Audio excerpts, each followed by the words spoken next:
तो अपने दो टॉपिक्स हमारे बाकी हैं। फर्स्ट लास्ट चैप्टर है हमारा एक तो फर्स्ट है March two Dandi and second one is quit India and later movement. तो दांडी मूवमेंट के बारे में समझना है। बेसिकली वो मार्च है, मार्च मतलब हम पैदल कहीं चल के जा रहे हैं। तो अब गांधी जी ने नॉन कॉपरेशन मूवमेंट स्टार्ट किया था 1920 से 21 से स्टार्ट किया। अब 1930 का ईयर आ चुका है एंड नॉन कॉपरेशन मूवमेंट हट के अब नया मूवमेंट शुरू हो गया, that is civil disobedience movement. इसमें होगा क्या, तो इसमें बेसिकली हमें रूल ब्रेक करने हैं जो ब्रिटिश कॉलोनियल गवर्नमेंट ने हमारे ऊपर इम्पोज करके रखे। सो फर्स्ट से ही शुरू हुआ है कि Purna Swaraj, that means complete independence जो है अपने आप नहीं मिलेगा, we have to fight for it. 1930 का ईयर है, गांधी जी ने डिक्लेयर कर दिया now he will break many laws जो अनजस्ट लॉ है। ऐसा नहीं कि हर कोई लॉ तोड़ने चले गए। सबसे पहला अनजस्ट लॉ है तुम्हारी बुक का fourth line, that is salt law. According to this salt law होता क्या है, ब्रिटिशर्स ने मैन्युफैक्चरिंग की एंड सेलिंग ऑफ सॉल्ट जो एक कॉमन कमोडिटी है हमारे फूड में। रिच हो पुअर हो एवरीबॉडी, कोई भी कितना भी अमीर हो कितना भी गरीब हो, एक same common amount of salt वो अपने फूड में खाते हैं। तो गांधी जी ने इस सॉल्ट को एंड सॉल्ट के ऊपर मोनोपोली को, किसकी मोनोपोली, तो ब्रिटिशर्स की। क्या मोनोपोली थी, manufacturing and sale of salt. तो मैन्युफैक्चर कौन करेगा, सॉल्ट, ब्रिटिशर्स। सेल भी कौन कर सकता है, ब्रिटिशर्स। तो महात्मा गांधी जी ने बोला कि ये सिंफुल टैक्स है, ऐसा टैक्स होना ही नहीं चाहिए। और इसके लिए उन्होंने क्या बोला कि फ्रीडम डिजायर हम करते हैं, हम फ्रीडम मांगते हैं, पर फ्रीडम का सबसे पहला स्टेप है CDM, that is civil disobedience movement.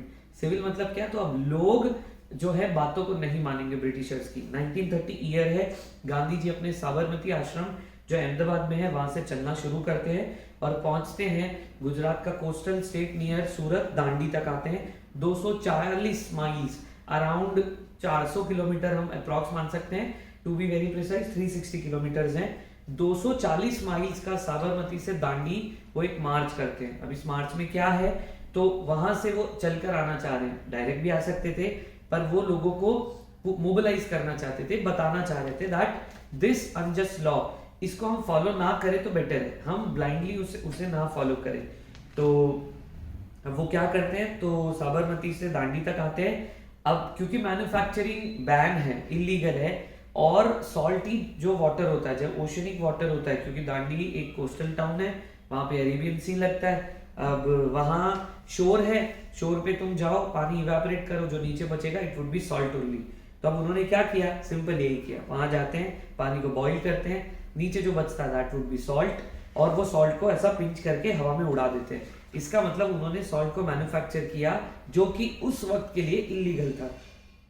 ना इंपॉर्टेंस क्या है इसका, तो पीजेंट, गरीब farmers, tribal women large number में पार्टिसिपेट किया क्योंकि ये तो इजी है। इसके बाद उन्होंने पैम्पलेट्स भी बंटवाई। गवर्नमेंट ने कोशिश की कि इसको क्रश कर दिया जाए ऑन द वे, पर नहीं हो पाता है क्योंकि बहुत गैदरिंग्स हो जाती है, बहुत सारे लोगों को जेल भी भेजा जाता है, पर कितने लोगों को भेज सकते हो। ऐसा गांधी जी ने अब शुरू कर दिया है। सबसे फेमस मार्च है, दांडी के अंदर पूरा म्यूजियम बना हुआ है और बहुत ही अच्छा एक पूरा तुम बोल सकते हो स्टैचू भी है गांधी जी का, और कोस्टल टाउन में उनका वो प्रिजर्व किया गया है कि उनकी वो मार्च की कैसी जर्नी थी।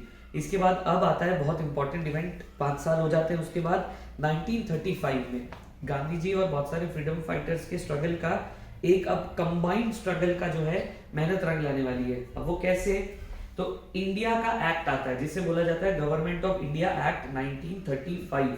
ईयर याद रखना, एक्ट का नाम भी याद रखना होगा, गवर्नमेंट ऑफ इंडिया एक्ट 1935। ये क्या हमें देने वाला है, तो ये हमें देगा प्रोविंशनल ऑटोनॉमी। देखो पहले हमने 1930 के अराउंड मांगा था डोमिनियन स्टेटस, अब हम वो नहीं मांग रहे हैं, अब हम मांग रहे हैं पूर्ण स्वराज। उसका सबसे पहला स्टेप है प्रोविंशनल ऑटोनॉमी।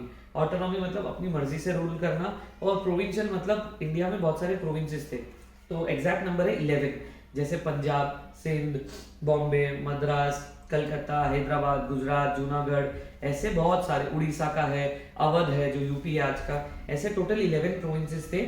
उसके लिए आया गवर्नमेंट ऑफ इंडिया एक्ट 1935। इसमें होता क्या है, तो इसमें जनरल इलेक्शंस हेल्ड होते हैं, लोग जाएंगे वोट करेंगे तो ब्रिटिशर्स वर वेरी श्योर कि 11 में से 11 हम ही जीतेंगे। हम खाली, जैसे सपोज मैं रेस भाग रहा हूँ, मेरे साथ कोई 2 साल का बच्चा भाग रहा है, तो मैं बहुत श्योर हूँ कि मैं ही जीतूंगा। ब्रिटिश गवर्नमेंट भी वैसे ही श्योर थी, बट टू देयर सरप्राइज 1937 में जब इलेक्शंस के रिजल्ट आते हैं, दोनों ईयर इंपॉर्टेंट है, government of India act 1935 and elections के जब रिजल्ट आते हैं 1937, तो 7 प्रोविंसेस में ब्रिटिशर्स हार जाते हैं एंड 7 प्रोविंसेस में कांग्रेस की गवर्नमेंट बन जाती है।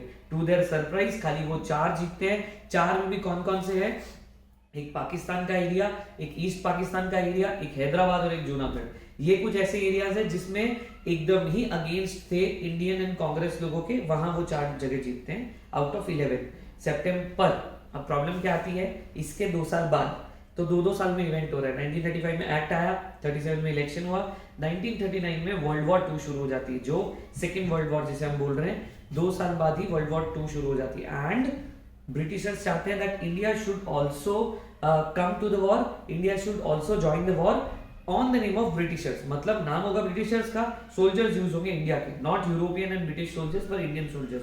कांग्रेस ने बोला नहीं, हम रेडी नहीं है, अगर आप इस वॉर के एंड होने तक हमें इंडिपेंडेंस ग्रांट कर दोगे तो हम आपकी बात माने, अगर आप ग्रांट नहीं करते हो तो नहीं मानेंगे। तो ब्रिटिशर्स ने एकदम ही ना बोल दिया that they will not allow India to get independence after the war. पर उन्होंने क्या बोला, तुम्हें जो 1930 में डोमिनियन स्टेटस चाहिए था ना, वो तुम्हें दे देंगे। तो कांग्रेस ने एकदम ही मना कर दिया और दोनों के बीच में झगड़ा हो जाता है। तो इस पेज का जब तुम लास्ट 2-3 लाइंस पढ़ोगे तो Indians they want in return कि इंडिया को इंडिपेंडेंस मिल जाए आफ्टर द वॉर। ब्रिटिशर्स ने साफ साफ मना किया। तो कांग्रेस ने क्या किया, जहां वो 7 प्रोविंसेस में जीत के आए थे ना आउट ऑफ 11, वहां से रिजाइन कर दिया। मतलब अब वो प्रोविंसेस बिना गवर्नमेंट के चल रहे, एंड बिना गवर्नमेंट के चलना इसका मतलब क्या, इसका मतलब अब वहां पे कोई भी सरकार नहीं है, तो वहां पे एकदम केओस हो जाएगा। और यहां से अब शुरू होता है 1939 का एंड हो गया। नाउ नेक्स्ट टॉपिक, अब वो शुरू करते हैं। हमारा हिस्ट्री का लास्ट टॉपिक है, last chapter, last topic, that is quit India and the later movements. Quit India एक बड़ा मूवमेंट है जो 1942 के अगस्त से शुरू हुआ एंड अल्टीमेटली इसी से हमें फ्रीडम मिल जाता है। सो इसके भी मेन जो हीरो होंगे वो होंगे महात्मा गांधी ही, क्योंकि civil disobedience movement and non cooperation movement दोनों हो चुके हैं। कुछ उनका सक्सेस है, कहीं कहीं पे वो फेल भी होते हैं। So last and the final nail in the coffin of the British empire was the quit India movement. अब होता क्या है, हमने लास्ट ही टॉपिक में पढ़ा था कि 1935 में इलेक्शंस होते हैं, वहां आउट ऑफ 11 7 प्रोविंसेस में कांग्रेस की गवर्नमेंट बन जाती है। पर 1939 में एक चेंजिंग सिनेरियो हो जाता है जिसकी वजह से पॉलिटिक्स भी चेंज होगा और अब मूवमेंट करने का तरीका भी चेंज हो जाएगा। दैट इज 1939 का वर्ल्ड वॉर 2। अभी वर्ल्ड वॉर 2 शुरू हो गया है, तो हो क्या रहा है, ब्रिटिशर्स हमें फोर्स कर रहे हैं to participate in the war. हम पार्टिसिपेट नहीं करना चाह रहे, but as we are the British colony, वो हमें पार्टिसिपेट करने के लिए फोर्स कर रहे हैं and we have to participate. हमारे बहुत सारे सोल्जर्स जाते हैं, इसी का फायदा उठाते हैं गांधी जी।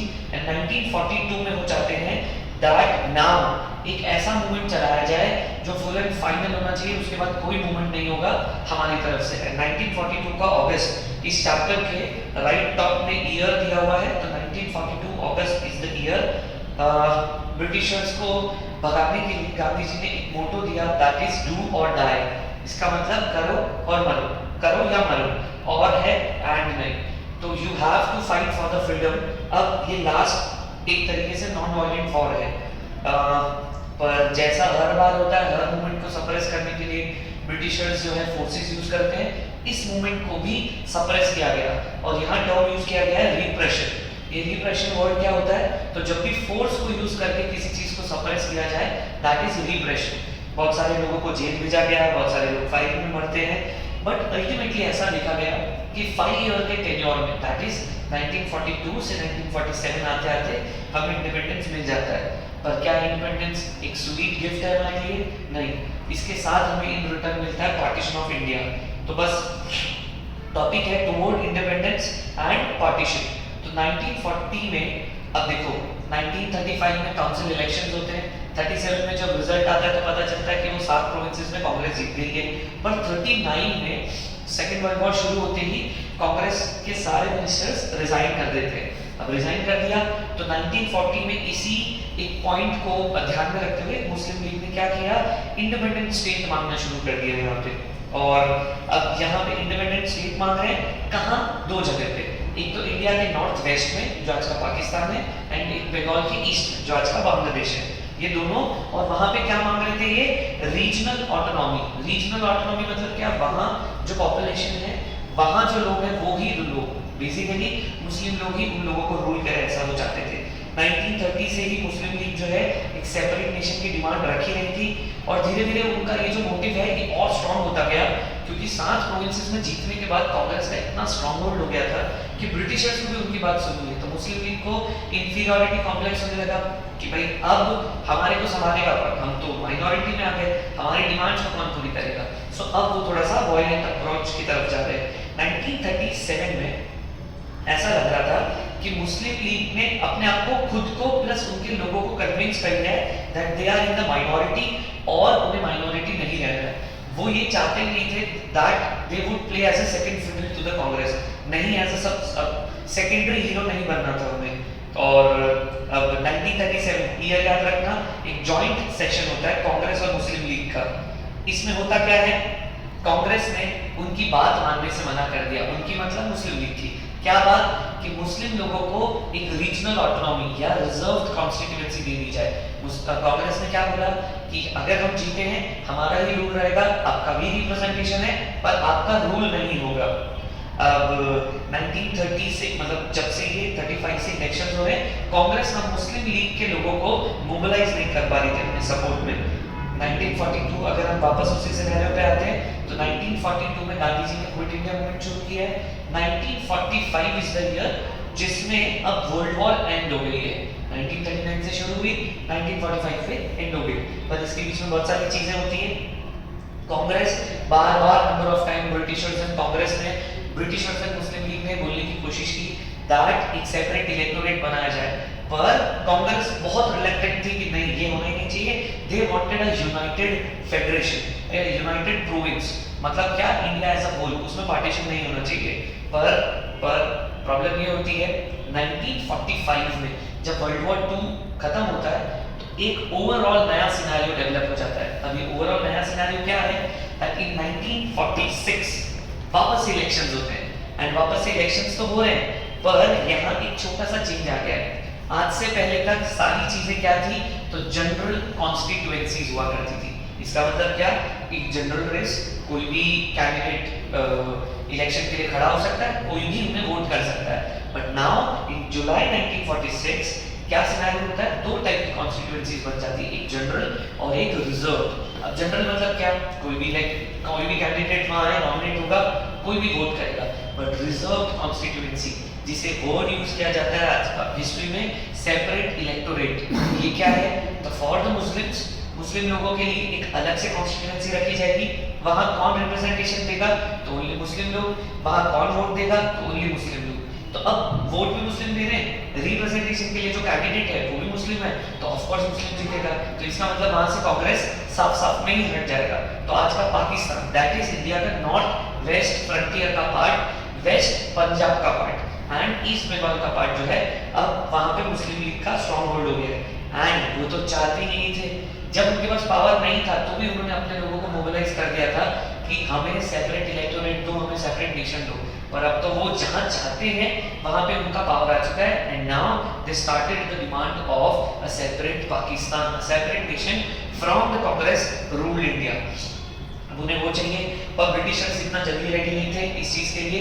दे वर सर्टेनली अगेंस्ट द पार्टीशन। तो 1946 में कैबिनेट 3 मेंबर्स को भेजा जाता है, जिसे नाम दिया जाता है cabinet mission.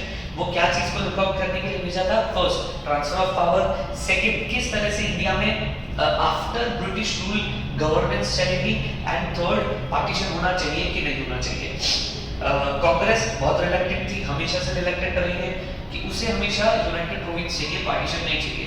But Muslim league की डिमांड को देखते देखते कांग्रेस को ये ब्रिटिशर्स को ये समझ आया, नाउ पार्टीशन इज इनएविटेबल, उसे नहीं रोका जा सकता है।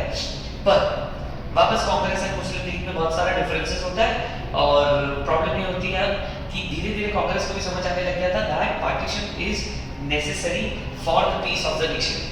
पर स्टिल अभी भी 2-3 चीजों के ऊपर क्लैरिटी आनी बाकी थी। क्या? फर्स्ट, एक यूनाइटेड प्रोविंस होगा जिसमें पाकिस्तान और बांग्लादेश रहेंगे, या लूज कॉन्फेडरेशंस होंगे। लूज मतलब जो जैसा अभी सिनेरियो चल रहा है, कोई प्रिंसली स्टेट रूल्ड है, कोई ब्रिटिश की गवर्नेंस में आते हैं, कोई प्रोविंसेस कांग्रेस के अंदर आते हैं। तो किस तरह से हमें इंडिया का मैप रेडी करना है, यानी एक वो भी क्वेश्चन था। एंड हर जगह मुस्लिम लीग की एक ही पर्टिकुलर डिमांड थी that they need separate nation. पर क्योंकि कांग्रेस उस वक्त के लिए भी स्ट्रॉन्ग पोजीशन में थे, उन्होंने कैबिनेट मिशन को टोटली डिसअप्रूव किया। जैसे ही डिसअप्रूव किया तो कांग्रेस के ऑपोजिशन में मुस्लिम लीग ने डिसाइड कर दिया दैट नाउ वो करेंगे मास एजिटेशन, जिससे उनकी पाकिस्तान की डिमांड फुलफिल हो सके। तो 1946 देखो, और हम जुलाई में थे पहले, अब आ गया अगस्त, बहुत ज्यादा दिन नहीं हुए। 16 अगस्त 1946 को नाम दिया गया डायरेक्ट एक्शन डे। बोला क्या?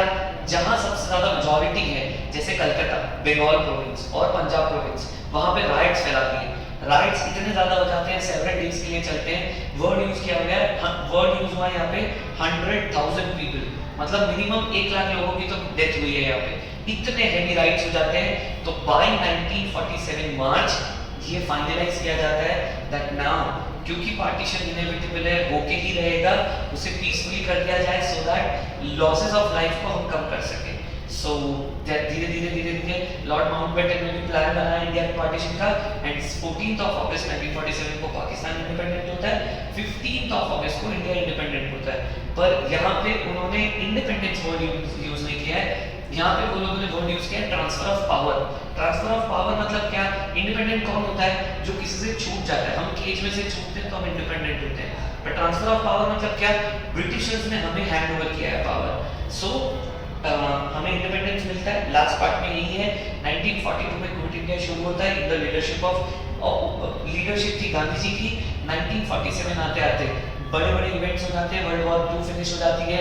ब्रिटिशर्स का वहाँ जो इंग्लैंड है वहाँ पे भी उनकी गवर्नमेंट चेंज हो जाती है, क्योंकि वहाँ पे कोई और प्राइम मिनिस्टर थे, अब नए प्राइम मिनिस्टर आ जाते हैं क्लेमेंट एटली। और उनके अकॉर्डिंगली क्या था कि अब ब्रिटिशर्स को इंडिया वेकेट कर देना चाहिए, we should hand over the power to the Indians only. और 1947 आते आते ये चीज फाइनलाइज हो जाती है, इंडिया का पार्टीशन भी हो जाता है। बट स्टिल बहुत सारे वायलेंस होते हैं, बहुत सारे लोग रेफ्यूजी हो जाते हैं। And this is the last part. तो 2 टॉपिक्स हमारे हुए, दांडी मार्च जिसमें हमने ये समझा था कि गांधी जी ने कैसे सिविल डिसोबीडियंस मूवमेंट को बिगिन किया, and last quit India movement. तो क्विट इंडिया तो हो गया, पर उसके बाद क्या? हमारा वो चैप्टर नहीं है इस साल, ऑमिट हो गया है that what after independence. Independence तो मिला, पर उसके बाद कौन गवर्नेंस करेगा, वो थोड़ा सा इस साल हट गया पार्ट। हमारे को 1947 तक ही बताया। And here the chapter and your syllabus ends.